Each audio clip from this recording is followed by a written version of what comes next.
晚上好，我是老陈。30分钟重塑你的百战齐略世界观。它不是空泛兵法口号，是沾满泥土与鲜血的战场微操说明书。别再死磕《孙子兵法》了，它是古代军校的宏观理论教材，格调拉满却缺实战细节。真把你扔到绝境，它救不了命。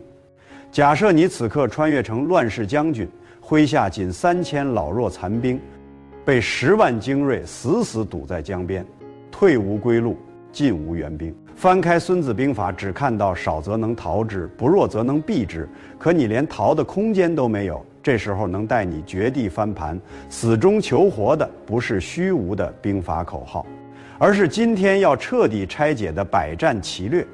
这是一本沾满泥土与鲜血、写满战场微操的实战宝典。接下来用30分钟彻底重塑你的局势博弈世界观，从心理操控到弱势翻盘，从借势破局到情报绝杀，每一招都能落地，每一式都能复用。不管是职场内卷、商战竞争，还是人生逆境，都能让你手握破局之法，心有定盘之心。先把认知拉到最高。市面上讲兵法的人大多只停留在《孙子兵法》的道，却没人愿意啃百战齐略的术。《孙子兵法》教你为什么赢，百战齐略教你怎么赢。它没有半句空话，全是具体到每一步的操作指令，是古代将军临阵前必备的实操手册，是弱者对抗强者、劣势逆转优势的终极密码。当你身处地狱开局，四面楚歌，当你资源不足、人脉不够、实力不济，这本奇书里的每一个字都是能帮你撕开生路的利刃。很多人终其一生都在学宏大的战略道理，却忽略了最关键的实战微操。就像学了无数创业理论，真金白银投进去，却一败涂地；读了无数职场指南，面对打压排挤依旧束手无策。而百战齐略恰恰填补了这个空白，他把每一种局势、每一种对手、每一种绝境都给出了精准的应对方案，没有模棱两可，没有似是而非，只有照做就能见效的实战打法。首先进入第一核心模块，心理博弈篇，这是所有对抗的起点。打过高端游戏对局的人都懂，王者段位里操作、手速、装备差距微乎其微，真正决定胜负的从来不是硬件，而是心态。谁能先搞崩对方的心态，谁就能让对手动作变形、判断失误，自乱阵脚，不战而屈人之兵。百战齐略开篇就直击核心，用心战、气战、疑战、怒战4招，把心理博弈玩到极致。本质就是《孙子兵法》攻心为上的落地版，没有虚话，全是搞心态的实战连招。在现代社会，心理博弈无处不在，职场晋升的暗中较量，商业谈判的唇枪舌剑，人际相处的虚实试探，本质都是心态的角逐。谁能掌控心理节奏，谁就能占据主动。而百战齐略的这4招，就是为现代人心博弈量身打造的利器。第一招，气战，守好能量节奏，等对手蓝条耗尽再出手。百战齐略原文明确记载：凡与敌战，须察敌之气，气锐则避之，气丧则击之。用现代游戏术语翻译，一支军队的气就是全员的士气、精力、状态，相当于英雄的技能蓝条和血量。对面刚出征，全员亢奋，满血满蓝，开启大招，强势冲锋。这时候你哪怕有一战之力，也绝对不能硬接。正确做法是走位拉扯，以静制动，避其锋芒，把对手的能量慢慢耗干。等他状态下滑，蓝条清空，疲惫不堪，再果断出击。这就是最朴素也最实用的能量管理学，也是普通人对抗强者的第一心法。历史上把气战用到封神的是春秋时期的曹刿，那场长勺之战是教科书级别的气战实战。当时齐国是超级大国，兵强马壮，举国来攻。鲁国弱小不堪，兵力悬殊。鲁庄公一看见齐军击鼓冲锋，当场就急了，立刻下令全军出击。想要正面硬刚，曹刿一把拉住国军，神色沉稳，语气坚定，未可暂且按兵不动。起义军第一次击鼓，士兵们肾上腺素拉满，气势冲天，全力冲锋。可鲁军死死守住防线，纹丝不动。起义军冲了半天，连对方阵地都没碰到，只能无奈撤退休整。过了不久，齐军第二次击鼓进军，士兵们的热情已经消退大半，体力也消耗不少。曹刿依旧淡定摇头，仍不可出战。齐军再次冲锋无果，士兵们开始烦躁抱怨，觉得鲁军胆小怯战，内心的斗志快速流失。等到齐军第三次击鼓，士兵们早已气喘吁吁，心态崩盘，没人再愿意拼命，士气彻底跌到谷底。这就是3而竭。就在这一刻，曹刿眼神骤亮，振臂高呼：“可以！”全军出击。鲁国士兵憋足了劲，顺势反推，齐军毫无抵抗之力，直接溃败。这场以弱胜强的战役，没有奇袭，没有埋伏，全靠精准把控对手的士气节奏，等对手气丧再出击，轻松拿下胜利。这招放到现代同样好用。职场上同事刚接手项目，干劲儿拉满，别和他抢风头争资源，等他热情消退，疲惫懈怠，你再出手接手，事半功倍。生活中对手情绪激动，气势汹汹，别正面争执，等他冷静下来，气势消散，再沟通谈判，成功率翻倍。气战的核心永远是不与满状态的强者硬碰，耐心等待对手的弱点暴露，再一击制胜。这不是懦弱，是懂得蓄力的智慧。第二招，疑战，制造信息壁垒，让多疑高手自己吓垮自己。百战齐略一战篇有一句传世金句：凡敌多疑，不可迎击，当多设疑阵以获之。这招有一个绝对前提，专克生性多疑、心思缜密、顾虑重重的高手对头脑简单。鲁莽行事的莽夫无效，因为莽夫不会思考，不会猜忌，而高手恰恰败在想太多。一战的本质是用信息差制造恐惧，给对手搭建信息茧房，让他自行脑补出最恐怖的场景，用他自己的猜忌束缚他自己。不用你动手，他就会主动退缩，放弃进攻。很多人只知道《三国演义》里虚构的诸葛亮空城计，却不知道历史上真实存在、含金量更高的原版空城计。主角是三国一身是胆的赵云，汉水之战的极限操作，把一战演绎到了极致。公元219年，汉水之战爆发，老将黄忠奉命偷袭曹操的粮草大营，不料消息泄露，被曹军重兵包围，危在旦夕。赵云只带了几十名精锐骑兵，孤身冲入敌阵，拼死救出黄忠。可回头一看，曹操的大军像潮水一样追来，直奔赵云的营寨。此时赵云营中兵力极少，根本无法正面抵抗。部下张翼吓得脸色发白，急忙建议快关闭营门，加固防御，死守待援。可赵云却淡然一笑，做出了颠覆常理的反常规操作。他当即下令大开营门，放倒所有旗帜，停止所有战鼓，全军静默，不许发出任何声音。而他自己单枪匹马，手持长枪，气定神闲地站在营门之外，宛如一尊战神。曹操追到营前，看到这一幕，瞬间止步。曹操是三国顶级枭雄，生性多疑，心思深沉。他看着敞开的营门，倒伏的旗帜，寂静的营地，再看看面无惧色的赵云，脑海里飞速运转。赵云向来有勇有谋，诸葛亮又在附近，这绝对是陷阱，里面必定埋伏了重兵，就等我进去瓮中捉鳖。想到这里，曹操冷汗直流，大手一挥，全军速退，误中敌计。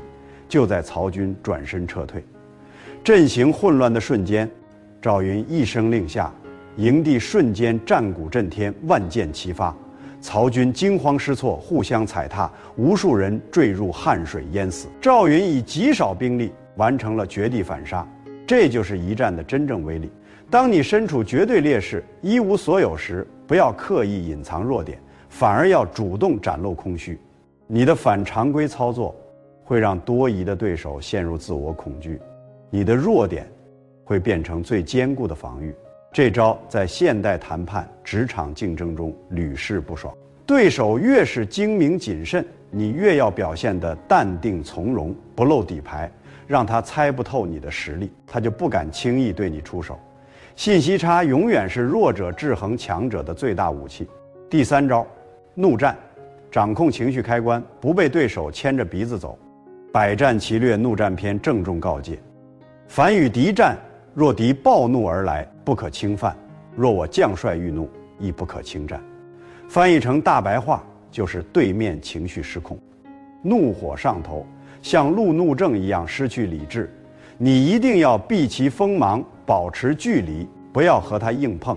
而你自己如果被激怒，情绪爆表，千万不要做任何决策，不要采取任何行动，因为情绪失控时的所有选择都是错误的，都是在配合对手的算计。怒战的核心是情绪控制权的争夺。真正的强者既能瓦解对手的情绪，又能守住自己的情绪底线。历史上最经典的怒战对决发生在五丈原，诸葛亮与司马懿的终极博弈是一场顶级情绪控制大师赛。公元234年，诸葛亮发动人生最后一次北伐，此时他积劳成疾，身体油尽灯枯，时间不多，迫切需要速战速决。可司马懿看透了他的困境，选择死守大营，闭门不出，任凭蜀军如何挑衅辱骂，全都视而不见，充耳不闻。诸葛亮为了激怒司马懿，逼他出战，使出了终极羞辱手段，派使者给司马懿送去一套女子衣裙，还附信嘲讽：你身为三军统帅，手握重兵，却胆小如鼠，不敢出战，不如穿上女装苟且偷生。在古代，这是对武将极致的羞辱，魏军将领全都怒火中烧，拔刀请战。整个大营群情激愤，所有人都觉得司马懿会暴怒反击，可司马懿的操作堪称顶级。他内心当然愤怒屈辱，但他硬生生把这股怒火压了下去。不仅没有生气，反而笑着接过衣裙，对使者说：多谢丞相费心。这衣料很不错。紧接着他闭口不谈战事，反而闲聊般问使者：诸葛丞相近日身体如何？饭量怎么样？睡得好不好？使者毫无防备，如实回答：丞相夙兴夜寐，罚20军棍以上的事都亲自过问，饭量一天不到几升。司马懿听完，眼底闪过一丝狠戾，转头对部下说：食少事烦，岂能久乎？他不仅化解了诸葛亮的怒战计谋，还刺探到了蜀军最致命的机密。诸葛亮命不久矣。为了安抚部下，他又演了一出戏，上书魏明帝请战。魏明帝心领神会，派大臣持圣旨前线严令，不许出战。司马懿名正言顺继续坚守。最终诸葛亮病逝五丈原，司马懿不战而胜。这场对决告诉我们，当你被对手刻意激怒时，你的每一次冲动都是在帮对手赢。真正的高手能在奇耻大辱面前保持冷静，不被情绪左右，这才是博弈的最高境界。控制情绪就是掌控自己的人生主动权。心理博弈是先手优势，可如果你连搞心态的机会都没有，直接陷入地狱开局。3000人对10万人，小公司对抗巨头，职场新人面对老油条，实力全方位碾压，没有周旋空间，这时候该怎么破？百战齐略专门为弱者准备了4大翻盘心法：寡战、弱战、死战、退战。这4招是所有身处劣势的人必须烂熟于心的生存法则。不管是战场厮杀，还是现代社会的竞争，弱者想要翻盘，从来不是靠硬拼，而是靠策略、靠布局，靠对局势的精准把控。第一招寡战，以机动换空间，不打正面硬刚的笨仗。百战齐略寡战篇开篇明义：凡敌众我寡，敌强我弱，须用骑兵扰之，不可与敌确战。确战就是正面阵地战，硬碰硬。5v5 全员团战。用游戏逻辑说，你经济落后，装备差2个大件儿，还非要在中路和对面硬拼，这不是勇敢，是送人头。很多人觉得兵少就是绝境，其实错了。兵力少的天然优势是灵活机动，船小好掉头。10万大军体量庞大，行军迟缓，调度困难，像笨重的巨兽；而几千人轻便快捷，来去自如，像毒蜂一样，能快速穿插、突袭、骚扰寡占的核心操作，就8个字：避其锋芒，击其惰归。永远不要去碰对手的主力强项，核心优势，专门盯着他的薄弱环节打。粮草、后勤、侧翼、休息时，用高频次的骚扰、拉扯、偷袭，消耗对手的精力、资源、士气，让他疲于奔命，身心俱疲。等他露出破绽，再精准一击致命。历史上所有以少胜多的战役都遵循这个逻辑，不正面硬拼，用机动创造优势。放到现代，小公司对抗巨头，不要在巨头的主场优势业务上竞争，要找巨头忽略的细分赛道，小众市场，灵活转型，快速迭代，用小而美对抗大而笨。职场上你资源少，人脉弱，不要和核心部门抢核心项目，要做别人不愿做的边缘工作，快速做出成绩，积累资本，等待机会。寡占不是认输，是用灵活换取生存空间，用时间等待翻盘时机。弱者的优势从来不是体量，而是机动与变通。第2招，弱战，以柔克刚藏锋芒，蛰伏蓄力待天时。百战齐略弱战篇强调凡战若我示弱，当卑辞厚礼以骄其意，侍妾以谢其备，待其可乘而击之。这是专门为绝对弱势者设计的隐忍之法。当你的实力远远不如对手，正面对抗毫无胜算，就不要强行展露锋芒，反而要主动示弱，放低姿态，让对手产生骄傲轻敌的心理，放松对你的警惕。同时你在暗中默默蓄力，打磨实力，等待对手出现漏洞，局势出现转机，再果断出击。这招的核心是藏起野心，藏起实力，藏起锋芒，让对手觉得你毫无威胁，从而放弃对你的打压与防备。历史上，越王勾践卧薪尝胆就是弱战的极致体现。越国被吴国打败，勾践沦为阶下囚，他没有硬碰硬反抗，反而主动臣服，受尽屈辱，让吴王夫差觉得他彻底归顺，放松了杀心。勾践回国后，暗中练兵，发展国力，10年生聚，10年教训，最终一举灭掉吴国，完成复国大业。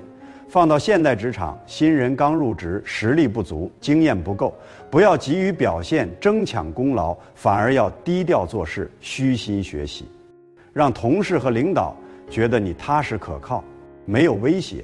在默默积累能力和人脉后，再抓住机会展现自己，轻松获得晋升。商业竞争中，小品牌面对大品牌的挤压，不要正面打价格战、广告战，反而要深耕小众用户，做好产品细节，让大品牌不屑于针对你。你在细分领域慢慢壮大，最终成为不可忽视的力量。弱战不是真弱，是强者的蛰伏，是弱者的生存智慧。懂得示弱的人，往往能走得更远。第3招，死战。置之死地的真相不是断后路，是有后手《百战齐略死战篇》记载：凡与敌战，若陷在死地，将士须存必死之心，不可贪生畏死，战则必胜。很多人把死战理解成把自己逼入绝境，断了后路就能激发潜能，绝境翻盘，这是最致命的误区。90%的人学死战都学成了自我毁灭。死战的本质是用绝境激发己方的求生欲，但真正能赢的关键是绝境背后的隐秘布局。没有后手的破釜沉舟，只是莽夫的自我感动。历史上2个极端案例，一个封神，一个覆灭，对比一看就懂。第一个是兵先韩信的背水一战。公元前204年，韩信带3万临时招募的新兵对抗赵国20万大军。赵军主场作战，以逸待劳，粮草充足；韩信是客场，新兵兵力悬殊。韩信做出了让所有人费解的操作，背水列阵，背靠大河，没有退路。赵军主帅陈馀看到后放声大笑，觉得韩信不懂兵法。兵法说扎营要背靠山林，留退路，韩信背水是自寻死路。可韩信的布局远不止表面这么简单，背水列阵只是正面肉盾，用来吸引赵军全军出击。前夜他早已派2000轻骑，每人带一面汉军红旗，潜伏在赵营后方。等赵军倾巢而出，轻骑立刻冲入赵营，拔掉赵军旗帜，换上汉军红旗，正面战场。3万新兵知道身后是河，退则死，只能拼死抵抗，顶住20万赵军的猛攻。就在赵军久攻不下，准备回营时，回头看见大营全是汉军旗帜，瞬间军心崩溃，阵型大乱，以为被包围了。韩信趁机前后夹击，大获全胜。第二个是马谡的街亭之战。马谡死记硬背，置之死地而后生，把军队屯在没有水源的孤山，想复刻韩信的奇迹。可他完全忽略了后手。第一，他没有偷袭敌后的骑兵，所有兵力都在正面硬扛。第二，张合不按常理出牌，不主动进攻，反而切断水源，围困大山。马谡的军队断水3天，不攻自溃，最终全军覆没，身败名裂。百战齐略早就点明死战的前置条件，死战的前提是敌军主动进攻。如果你被围困，资源断绝，敌人不打你，这不是死战，是坐以待毙。所以死战的终极奥义是绝境激发战力，后手锁定胜局，没有布局的断后路，只是找死。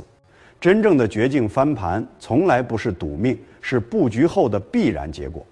第4招，退战。有序撤退不是逃跑，是苟住发育的顶级智慧。百战齐略退战篇警示：凡与敌战，若敌众我寡，地势不利，须谋退步。退不可乱，乱则必败。战场之上，把后背暴露给敌人是最危险的操作。无数军队不是战死在冲锋路上，而是溃败在慌乱撤退中。一个人逃，全军恐慌，阵型一散，敌人顺势追杀，轻松取胜。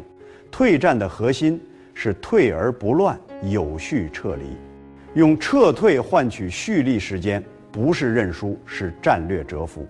古代战场的有序撤退有2套经典战术。第一套，交替掩护，多设疑兵，大部队先撤，精锐断后，每走一段就安营戒备。断后部队确认安全再跟进，全程和敌人保持安全距离，让他追不上，打不着。同时沿途设疑兵，比如用树枝拖尘土，减噪诱敌，制造大军溃败埋伏的假象，迷惑对手。孙膑减灶杀庞涓就是经典案例。第2套，丢盔弃甲，以财诱敌。撤退时故意丢弃粮草、辎重、金银，追击的士兵见钱眼开，纷纷争抢，阵型瞬间大乱。等他们沉迷财物，毫无防备，你再突然掉头杀回马枪，完成反杀。退战放到现代，就是职场上的苟住发育。当你实力不足，对抗不过，不要硬撑，主动退让，暂时隐忍，默默积累能力资源，等自己强大了再重新入局。创业遇到绝境，不要硬扛亏损，及时止损，收缩战线，保存实力，等待下一个风口。退一步不是输，是为了进3步。懂得撤退的人才是真正的长期赢家。人生不是只有勇往直前，适时退让也是一种大智慧。讲完人与人的博弈，我们升维到顶级心法借势篇，跳出人力局限，借天地之力、时代之势，打出降维打击的 AOE 魔法伤害。百战齐略中的水战、火战、夜战、风战、山战，本质就是利用地形、天时、自然规律，实现碾压级胜利。人力有穷尽再强的士兵，也挡不住大火，洪水狂风，自然之力不分兵力多寡，对所有人平等，这就是降维打击。顶级统帅从不靠蛮力拼杀，而是借势而为，化身天地的代言人。他们明白，个人的力量再强，也抵不过天地大势，顺势者昌，逆势者亡。这个道理放在任何时代都适用。历史上最经典的借势之战是陆逊火烧连营700里，彻底断送蜀汉国运。公元221年，刘备为关羽报仇，亲率全国精锐伐吴，势如破竹，气势滔天。东吴主帅陆逊资历浅，兵力弱，士气低，正面硬拼必败。陆逊做出了最正确的决策，主动退让，步步示弱，把刘备的大军引诱到崎岖的夷陵山林地带。当时盛夏酷暑，蜀军士兵疲惫不堪。刘备下令大军进驻茂密山林，依山傍水扎营，营寨连绵700里，首尾相连。陆逊一直在等待时机，等深秋来临，草木干枯，东南风起，风战、山战、夜战3大条件全部集齐。他下令士兵带引火之物夜袭蜀营，借着东南风，大火瞬间燎原，700里连营陷入一片火海。古代军队指挥白天靠旗帜，夜晚靠鼓声，大火一起，视野封锁，号令断绝。蜀军士兵陷入极致恐慌，发生营校，互相踩踏，自相残杀。一夜之间，蜀汉数十年国力化为灰烬。刘备狼狈逃到白帝城，一病不起。这就是借势的威力，不拼人力，借自然之势，轻松碾压对手。放到现代社会，借势就是借时代风口。行业趋势、政策红利、商业竞争中，实体门店内卷厮杀，电商直播就是时代的火。跨界借势就是降维打击。你不用和对手在旧规则里硬拼，只要顺应新趋势，就能轻松超越。短视频崛起时，无数普通人借流量之势逆袭；直播电商兴起时，无数小商家借风口之力暴富。这些都是现代版的借势破局。永远记住，顶级的竞争不是蛮力对抗，是顺势而为，借天地之势、时代之力为自己所用。这是比所有战术都高级的破局法则。除了借自然之势，百战齐略还强调借人之势。借时之势，所谓天时不如地利，地利不如人和。借势不仅是借天地，还要借人心，借时机。在团队管理中，借下属的能力，借盟友的资源，就是借人之势。在商业决策中，抓住行业转型的时机，政策扶持的窗口，就是借时之势。真正的高手永远是借势的高手，他们从不硬扛大势，而是站在风口上，让大势推着自己走。所有博弈、战术、借势的底层根基只有2个字：情报。百战齐略，用奸战、探战之战，把情报战的重要性写到极致。没有精准情报，所有兵法都是空谈，所有布局都是瞎猜，所有决策都是赌博。战争的终极尽头，从来不是兵力、武器、勇气，而是信息的绝对垄断。谁掌握了更全面、更精准、更及时的情报，谁就掌握了胜负的主动权。在现代社会，情报就是信息差。职场中，你知道领导的需求，公司的规划，就是掌握了职场情报。商业中，你知道对手的策略，市场的需求，就是掌握了商业情报。信息差永远是赚钱城市的核心密码。奸战也就是间谍战，离间计是情报战的最高形式。历史上最经典的离间计出自刘邦谋士陈平。他用4万斤黄金，不费一兵一卒，瓦解西楚核心，逼死范增。楚汉争霸时，项羽把刘邦围困在荥阳，断粮断水。项羽的谋士范增智谋无双，步步紧逼，刘邦眼看就要灭亡。陈平对刘邦说：“给我4万斤黄金，我能除掉范增，瓦解楚军。”陈平拿到黄金，在楚军中大肆收买眼线，散布谣言。范增嫌弃项羽，暗中勾结刘邦。项羽本就多疑，听多了谣言，开始猜忌范增。随后，项羽派使者到刘邦营中探查，陈平故意上演大戏，先隆重接待，好酒好肉，热情询问：“你是范增亚父派来的吗？有何密令？”使者一愣：“我是项王派来的。”陈平立刻变脸，撤掉美酒佳肴，换上粗茶淡饭，冷言相对。使者回去后，添油加醋汇报，项羽彻底认定范增通敌，剥夺他的兵权，冷落排挤，范增忠心耿耿，却被无端猜忌，悲愤辞官，半路毒发身亡。范增一死，项羽如同失去大脑，短短几年兵败垓下，乌江自刎。陈平用情报离间，轻松灭掉最强对手，这就是情报战的恐怖威力。冰冷的刀剑只能伤人肉体，精准的情报能摧毁对手的决策核心，不战而胜。探战是情报的收集，百战齐略要求凡欲征战，必先探敌情虚实，敌军将之咸愚，兵之多寡，粮之有无，地之险易，尽数查明，方可出兵。放在现代，就是做任何事之前，先做调研，收集信息，不打无准备之仗。职场中接手项目前，先了解项目背景、领导预期、资源情况；创业前，先调研市场需求、对手情况、行业痛点。只有把信息收集全面，才能做出正确的决策。知战是情报的分析，收集到信息后，要精准分析，判断局势。找到对手的弱点，自己的优势，抓住最佳时机，知彼知己，百战不殆。这是所有博弈的永恒真理。讲到这里，很多人会问：我们都是普通人，不打仗，不当将军，学这些古代兵法到底有什么用？我可以明确告诉你，用处极大，受用终身。